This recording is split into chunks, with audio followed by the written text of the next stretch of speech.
Hi guys, just continuing on with exercise 2.7, the modelling and applications. I'm going to do question 5, but just before I do, I accidentally left out part D from question 4 in the previous video, so I'll do that first.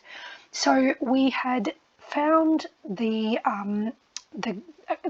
graph and the equation for the girl on the seesaw, and that was y equals 0.5 sine pi t on 2 plus 1.2. So if you're not sure where I'm getting that from, just have a look in the previous video.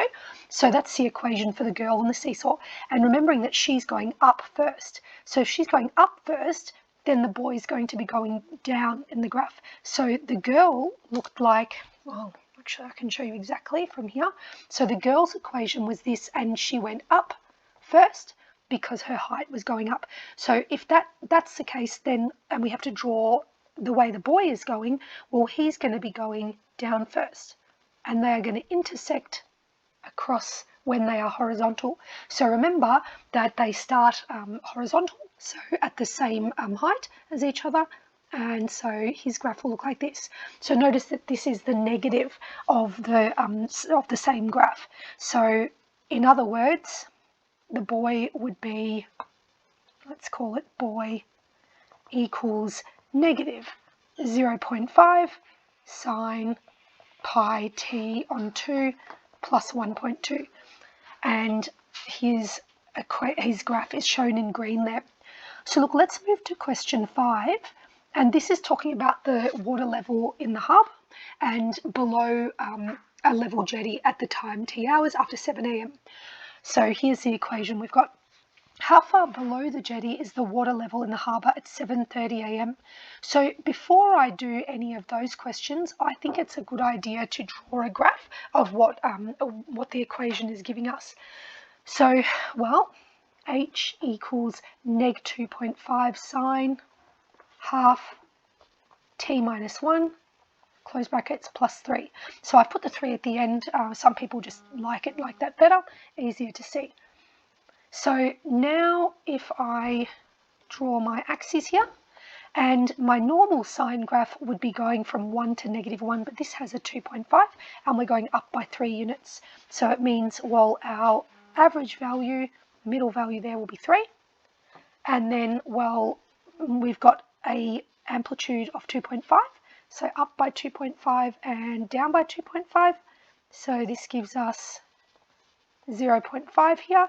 And look, that doesn't look very even.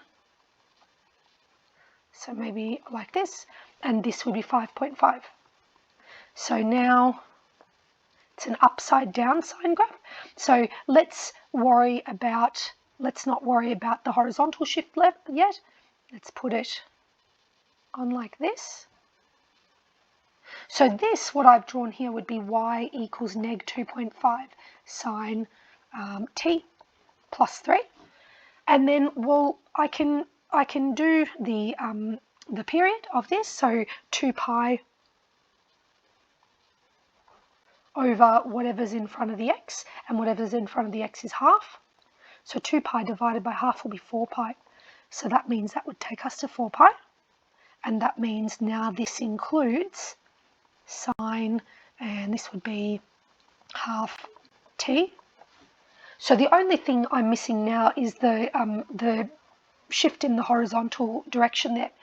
So I'm going to do that, and it means that everything is moving over by 1. So here is 0. So we're moving over by 1 unit.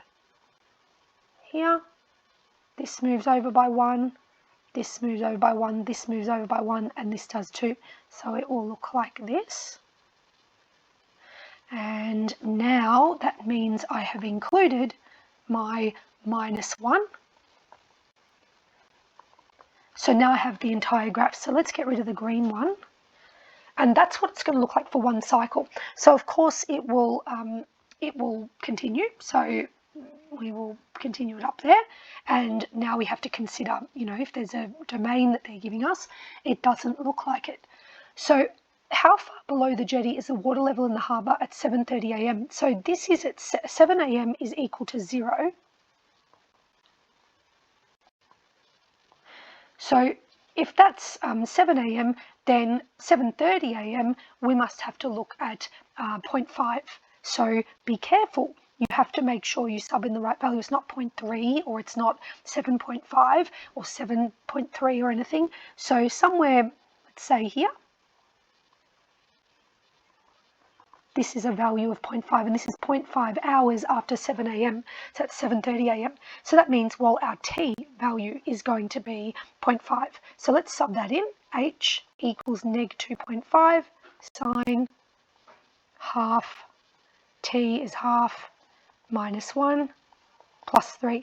And it tells us to give our answer correct to 3 decimal places. So we can just put that straight into CAS, and that gives us H equals 3.619 meters, well, below the jetty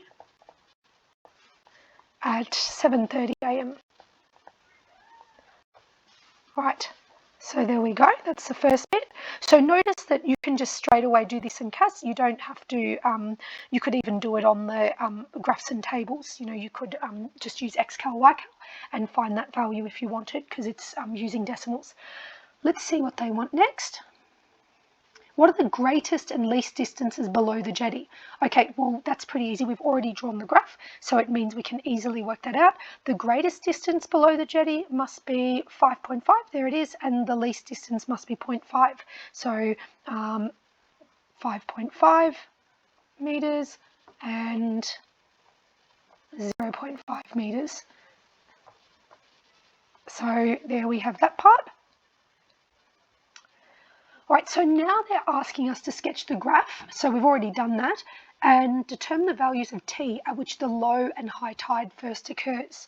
Give your answer correct at 2 decimal places. So again, it's asking for decimal places, so we can just look at that straight on CAS. So I'm just going to go back to the graph I already drew, and if I find this value either, well, probably I'd use the graphs and tables. So when you graph it in CAS, and then just find your minimum value. So in GSolve, the minimum, and the value we get here is 4.1415, etc. And our high tide being here, that is going to be 10.4247. So, well, if we need to, now we're doing two decimal places. So high tide, and it's saying the value of t. So they're not asking us for the actual times. If they were asking for us for the actual times, we'd have to work out what 4.14 hours is after 7 a.m. So it starts at 7 a.m. So you'd need to be adding on 4.14 hours. We don't need to do that. We just need to find the value of t. So that would be the first value of t. And for low tide, oh, actually that was low tide. And then at high tide, well, t would equal, what did we say, 10.42 hours. So 10.42 hours after 7 a.m. we get high tide, and 4.14 hours after 7 a.m. we get low tide. Okay, so that's part C. So part D, let's see, a boat ties up to the jetty at high tide. How much extra rope will have to be left so that the boat is still afloat at low tide? Well, this one, especially seeing it's part D, you would expect it to be pretty hard, but it's actually not really at all. If you, I'll just quickly draw the graph again. So we have 5.5, and we have 3 and 0.5, and then we have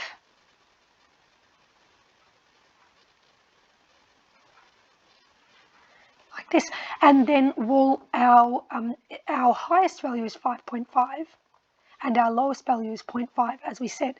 So if the boat is tied to the jetty at high tide, then it has to have 5.5 minus 0.5 meters left. So 5.5 minus 0.5 equals 5 meters.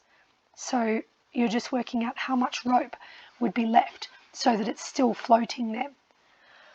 I think that is the end of that one, but just I wanted to point out that when you sketch this graph, the domain is a bit weird, and I guess the reason is because, well, 4 pi, that doesn't really make a lot of sense if you're talking about, times, so if we find 4 pi, if you work that out, that's going to be close to 24 hours. So I think it's something like 25 hours or something. So if you look in the answers, it may well have a decimal, and that is because the 4 pi doesn't really make a lot of sense if you're talking about hours after 7 a.m. So that is question 5, and I think we just have one more left. I'll do that in the next video.